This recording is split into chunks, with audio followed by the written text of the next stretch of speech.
The first part of the exercise, we have to see how many strings can we make that contain the combination ED. So what we are going to do is consider ED one letter. So now we have, instead of 8 letters, 7 letters, when one of them is a little bit more complex. So how many permutations of 7 letters can we do? And that would be 7 factorial, that is 50/40. Now for B, we have to do the same, but with CDE.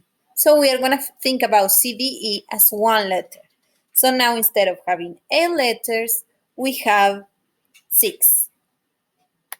Then we have to calculate the factorial of 6. The next question asks us to check how many strings have BA and FGH. Same idea than before, we are going to think BA as one letter and FGH as another letter. So now we have 5 letters. So we have to do 5 factorial, that is 120. For question D, we have to see how many have the combinations AB, DE, and GH. Same idea than before. Consider them as one letter. So there is in total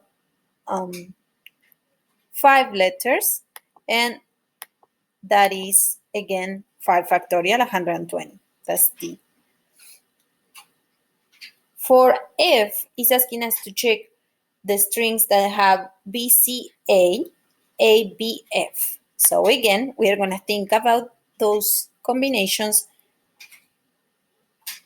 I'm sorry, I skipped E.